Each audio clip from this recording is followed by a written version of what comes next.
기도하겠습니다. 사랑해 주님 참 감사합니다. 우리 주님께서 이 아침에도 저희들에게 생명을 허락하시고 새로운 아침을 주셨습니다. 하나님, 주님께서 우리의 인생을 일깨워 주시기 원하고 말씀을 통해 우리의 마음을 일깨워 주시기 원하고 우리 영혼을 새롭게 해주시기 원하고 우리의 가정과 우리의 교회를 새롭게 해주시기 원합니다. 하나님, 그 새로움의 역사가 이 새벽기도 가운데 오늘 말씀 가운데 온전히 임할 수 있도록 주여 축복하여 주시옵소서. 감사드리며 예수 그리스도 이름으로 기도드렸습니다. 아멘. 오늘 우리에게 주시는 말씀 느헤미야 8장 13절에서 9장 3절까지 말씀입니다. 제가 봉독해 드리도록 하겠습니다. 9월 15일 목요일 우리에게 주시는 하나의 말씀 느헤미야 8장 13절에서 9장 3절까지입니다. 그 이튿날 뭇 백성의 족장들과 제사장들과 레위 사람들이 율법의 말씀을 밝히 알고자 하여 학사 에스라에게 모여서 율법에 기록된 바를 본즉 여호와께서 모세를 통하여 명령하시기를 이스라엘 자손은 일곱째 달 절기에 초막에서 거할지니라 하였고, 또 일렀으되 모든 성읍과 예루살렘에 공포하여 이르기를 너희는 산에 가서 감람나무 가지와 들감람나무 가지와 화석류 나무 가지와 종려나무 가지와 기타 무성한 나무 가지를 가져다가 기록한 바를 따라 초막을 지으라 하라 한지라. 백성이 이에 나가서 나뭇가지를 가져다가 혹은 지붕 위에 혹은 뜰 안에 혹은 하나님의 전뜰에 혹은 숨은 광장에 혹은 에브라임 문 광장에 초막을 짓되 사로잡혔다가 돌아온 회중이 다 초막을 짓고 그 안에서 거하니 눈의 아들 여호수아 때로부터 그날까지 이스라엘 자손이 이같이 행한 일이 없었으므로 이에 크게 기뻐하여 하며 예스라는 첫날부터 끝날까지 날마다 하나님의 율법책을 낭독하고 무리가 이레 동안 절기를 지키고 여덟째 날에 규례를 따라 성회를 열었느니라. 그달 20나흘 날에 이스라엘 자손이 다 모여 금식하며 굵은 베옷을 입고 티끌을 무릅쓰며 모든 이방 사람들과 절규하고 서서 자기의 죄와 조상들의 허물을 자복하고 이날의 낮 4분의 1은 그 제자리에 서서 그들의 하나님 여호와의 율법책을 낭독하고 낮 4분의 1은 죄를 자복하며 그들의 하나님 여호와께 경배하는데. 아멘. 인생을 살다 보면 우리의 삶을 좀 정비해야 될 때가 있는 것이 분명합니다. 우리가 삶의 일상 가운데 분주하고 또 해야 될 책임과 맡은 일들이 참으로 많지만 그 가운데서도 우리가 좀 시간을 따로 떼어서 또 하나님께 집중하고 또 하나님께 새롭게 나아가야 될 때가 꼭 필요로 합니다. 하나님께서는 아마 그것 때문에 매년 이스라엘 백성들에게 절기를 명하셨고, 이 절기는 오히려 하나님께 집중할 수 있고 하나님의 말씀 가운데 집중함으로 말미암아 우리의 마음이, 우리의 영혼이, 우리의 인생이, 우리의 가정이, 우리의 교회가, 공동체가 새롭게 되어지는 역사를 하나님께서 이루어 주시는 것입니다. 오늘날 우리에게도 사실은 그런 때가 필요로 합니다. 저는 우리 교회에서 진행하고 있는 이 어머니 학교가 또 분명히 그런 때이고, 다음 주에 있을 수련회 때가 하나님께서 우리에게 베푸신 성일이요 또 절기요 또 하나님이 만나주시고자 우리를 부르시는 초대인 줄 분명히 믿습니다. 오늘 본문 가운데도 보니 하나님께서 참 기가 막히십니다. 또 이렇게 제가 지난주 이번 주죠, 우리 티네 캠퍼스에서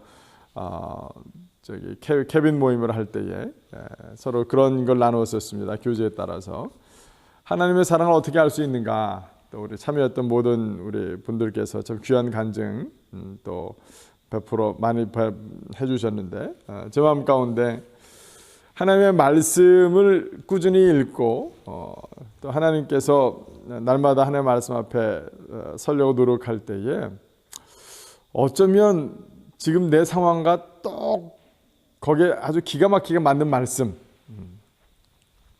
그 말씀을 이렇게 대하면은 우리가 영어로는 구스범프라고 그러나요? 이 닭살이 돋는 듯한, 모골이 송연해지고 머리카락이 쭈삣쭈삣 서는 듯한, 어쩌면 하나님께서 내 상황을 꼭 맞는 말씀을 여기에 두셨는지, 오늘 이 시간을 위해서 하나님께서 이 말씀을 여기에 두신 것은 아닌가 싶을 정도로 그런 걸 경험하면 사실은 하나님이 살아계시는구나, 하나님이 나를 아시는구나, 내 형편을 아시는구나, 나와 함께 하시는구나 라는 것을 알게 되면 우리가 참으로 하나님의 사랑을 깊이 깨닫게 된다고 서로 나누었습니다. 오늘 말씀을 보니까 꼭 그래요. 사실은 이제 성벽이 재건되어서 적은된 지 5일 만에 이들이 이제 함께 모였죠. 모여서 이제 하나의 sak사 에스라에게 말씀을 쭉 듣는데요. 더 알고 싶어서, 밝히 알고 싶어서 다시 또 모였습니다. 오늘 말씀 14절에 보니까 율법에 기록된 바를 본즉 여호와께서 모세를 통하여 명령하시기를 이스라엘 자손은 일곱째 달 절기에 초막에서 거할지니라 하였고, 이 일곱째 달 바로 이 같이 함께 모인 초막절인지 모르고 모였습니다. 사실은. 그래서 여섯째 달인 엘룰월에 성벽이 재건되고 24일에 그 이후 6일 만에 이제 7월 초에 모여서 어제 말씀 나눴던 것처럼 하나님 학사에게 율법을 좀 강독해 주십시오라고 요청했던 것입니다. 그런데 때마침 딱 우리가 일곱째 달에 하고 있는데 일곱째 달 절기에 초막절을 지켜라. 초막절은 제가 지난주 설교에서 말씀드린 것처럼 이스라엘 백성들이 광야 생활하는 것을 매년 다시 체험해보고 그것을 통해서 하나님이 이스라엘 백성 조상들에게 행하신 놀라운 역사를 마음 가운데 되새김질하는 그런 절기죠. 이 초막절을 지켜라 라는 말씀을 보니까 우리가 다 같이 함께 모였고 때마침 7월 달인데 우리가 초막절을 지키지 못할 이유가 무엇이 있겠느냐라고 하여서 이 초막절을 지키게 되었습니다. 이게 하나님의 말씀이 참 절묘하게 또 시기가 잘 맞을 뿐만 아니라 삶의 형편에도 잘 맞을 때에 우리는 즉각적으로 순종해야 됩니다. 오늘 이스라엘 백성들 보니까 이 말씀을 가지고 순종했을 때에 놀라운 큰 기쁨이 있었던 것을 확인해 볼 수 있습니다. 뭐냐면 특별히 17절 말씀을 보니까요. 사로잡혔다가 돌아온 회중이 다 초막을 짓고 그 안에서 거하니 눈의 아들 여호수아 때로부터 그날까지 이스라엘 자손이 이같이 행한 일이 없었으므로 저는 오늘 말씀을 이렇게 준비하면서 믿기지가 않았어요. 모세 명령으로 광야 때는 초막절을 행하는데 눈의 아들 여호수아가 오히려 가나안 땅에 약속의 땅에 들어가서 정복 과정을 물론 여호수아 때 모든 정복이 다 완성된 건 아니었습니다. 그러나 정복 과정을 해 나가는 과정 가운데서 많은 역사와 일들이 있었음에도 불구하고 심지어는 여호수아 때로부터 초막절을 지킨 적이 없었다.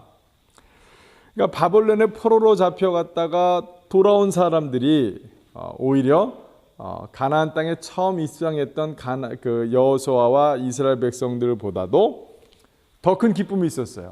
와, 내 안에 이렇게 초막절을 지키는 것을 통해서 하나님의 뜻을 순종하는 것을 통해서 우리 역사상 유례 없는 첫 번째 일을 했구나라는 것이 얼마나 사실은 놀라운 겁니까? 그러니까 크게 기뻐했어요. 또 크게 기뻐한 이유는 무엇이었겠습니까? 사실은 이 바벨론에서 돌아올 때 우리가 알고 있는 것처럼 3차에 걸쳐서 다 귀환을 했습니다. 그러니까 뜸은 이렇게 한 번, 두 번, 세 번에 걸쳐서 때를 지어서 왔는데 와서는 각자 고향에 흩어져 살았던 거예요. 예루살렘 다 같이 거하지 못했고 유다인들이 다 같이 함께 모여서 자기네들의 공동체 하나님의 백성임을 경험하고 또 찬양하고 말씀 듣고 하는 이런 절기를 경험해 본 적이 없었기 때문에 이 사람들은 마치 뭐와 같은 거예요. 출애굽해서 시내산에 모여있는 백성들처럼 바벨론에서 돌아와서 우리가 드디어 하나님의 말씀으로 세워지는 공동체요 백성이요 자녀가 되었다라는 사실을 절기를 지킴으로 이들은 다시 한번 확인할 수 있었던 것입니다. 그러니 얼마나 기쁨이 넘쳤겠습니까? 하나님의 말씀을 듣고 또 하나님의 말씀을 꾸준히 들으려고 노력하는 게 참 중요합니다. 꾸준히 보려고 노력하는 게 참 중요합니다. 왜냐하면 그래야 하나님의 사랑을 알아요. 내가 고민하고 또 내가 힘들고 지칠 때 내가 위로가 필요하고 낙심할 때 하나님의 말씀을 너무나도 기기묘미하고 절미하고 정미하여서 우리의 마음을 살피시고 조사하시고 우리의 마음을 꼬매시고 우리의 마음을 이렇게 회복시키시는데 하나님의 말씀처럼 정확한 것이 없습니다. 그 말씀을 그대로 순종함에 있어서 얼마나 큰 기쁨이 따라오는지 모릅니다. 그러나 그 기쁨 뒤에도 우리가 계속 꾸준히 해나가야 될 것이 하나 있는데, 오늘 말씀을 보니 그것은 금식하며 기도하고 회개하는 바로 그런 일이었습니다. 우리가 하나님의 말씀 앞에 이렇게 절기를 쫓아서 말씀에 집중하고 오히려 금식도 하고 또 기도하고, 이걸 통해서 더 깊은 회개 가운데 나아가는 것이야말로 우리 인생을 다시 한번 regenerate, renew, 새로 하는, 우리 그 주빌리트하는, 우리의 마음을 아주 새롭게 기쁘게 하는 그런 역사가 있는 것입니다. 우리가 함께 기도했으면 좋겠어요. 또 우리 교회 공동체 분들이 함께 좀 금식하면서 기도하고, 우리가 요번에 하는 행사, 그 행사로 여기지 말고 절기다, 하나님께서 베풀어 주신 절기이다, 하나님께 나를 만나 주실 것이고 우리 가정을 새롭게 하시고 우리 교회를 새롭게 하실 것이다. 마치 출애굽하여서 시내산에 모인 백성들처럼 바벨론에서 돌아와서 숨은 광장에 모여서 초막절을 지켰던 유대인들처럼, 하나님 우리 가운데도 어머니 학교를 통해서 또 우리 수련회를 통해서 그런 기이한 역사, 그 동일한 역사 우리 가운데 함께 해 주십시오. 더욱더 금식하며 기도해야 될 줄로 믿습니다. 그래서 이 새벽기도 때 우리 사랑하는 성도님들 한 끼씩 자신이 정하여서, 제가 릴레이표를 만들어서 릴레이 기도를 할까 했더니 가만히 생각해 보니까 그건 그렇게 중요한 것 같지 않아요. 우리가 또 물론 한 시간도 빠지지 않고 기도한다는 의미가 분명히 있습니다만, 그러나 개인적으로 간절한 마음으로 한 끼씩 금식하면서 우리 어머니 학교, 보람학교, 또 특별히 우리 수련회를 위해서 또 기도하는 시간 가졌으면 좋겠습니다. 이 시간 기도하도록 하겠습니다. 하나님께서 때를 쫓아서 하나님 우리 인생의 점검의 시기, 하나님의 말씀을 듣는 시기, 말씀에 비추어 회개하는 시기, 말씀을 순종하고자 노력하는 시기를 하나님 주시니 오히려 참 감사합니다. 하나님, 주님께서 우리를 다잡아 주시고자 우리 어머니 학교를, 또 우리에게 수련회를 허락하신 줄 믿습니다. 아버지 하나님, 이 절기 가운데 우리가 금식하며 이 절기를 준비하고자 합니다. 주님, 금식하고 겸손히 낮아진 마음 가운데 주님께서 함께해 주셔서 하나님의 말씀을 선포하여 주시옵시고, 하나님의 말씀대로 순종하는 자들에게 주시는 하늘의 기쁨을 저희들이 맛보는 공동체가 될 수 있도록, 우리 각 개인들이 될 수 있도록, 각 가정이 될 수 있도록 주여 축복하여 주시옵소서. 감사드리며 예수 그리스도 이름으로 기도드렸습니다. 아멘. 개인의 중보 기도 시간에 또 기도하실 세계를 품고 기도하시도록 제가 기도 제목도 읽어드리도록 하겠습니다. 오늘은 북아프리카 ISIS에 피납된 스위스 선교사님을 위해서 기도합니다. 북아프리카에서 활동하는 이슬람 무장 세력 알카에다의 연계 조직이 금년 1월 납치한 스위스 선교사의 동영상을 다시 공개했다고 AP통신 7월 17일 보도했습니다. 한 2달 정도 지난 일이긴 합니다만, 7월 16일 오후 늦게 공개된 이 영상에는 스위스 국적의 베이트리스 스토클리가 등장했습니다. 스토클리는 너무 더워 견디기 어렵지만 잘 있다는 말만 한 것으로 알려졌습니다. 선교사인 스토클리는 2012년 말리에서 선교 활동 중 납치됐다가 9일 만에 풀려났지만 올해 1월 집에 침입한 알카에다 조직에 다시 납치됐습니다. 현재 스위스 외무부는 조건 없는 석방을 요구하고 있습니다. 하나님께서 스토클리 선교사를 지키시고 그 땅 가운데 정의가 세워질 수 있도록 기도합시다. 한국 교회가 좀 실수하는 게 하나 있습니다. 우리도 이렇게 선교사님들 나라 정부에서도 실수하는 게 있고, 오히려 돈을 주고 협상을 해서 사람들을 데리고 오면 그 다음부터 우리 선교사님들이 더 표적이 됩니다. 그래서 한국에서 몇 번 그런 경우가 있었는데, 지금 스위스 정부가, 우리가 개인적으로는 스노클리 선교사님이 안타깝지만 스위스 정부가 잘하고 있는 거예요. 테러 납치범들에게 돈을 주기 시작하면 오히려 더 선교사님들이나 스위스 분들이 더 위험에 처하게 되기 때문에 그런데요. 우리가 이 소식을 들었는데 우리 함께도 계속해서 기도했으면 좋겠습니다. 기도해 주시면 감사하겠습니다.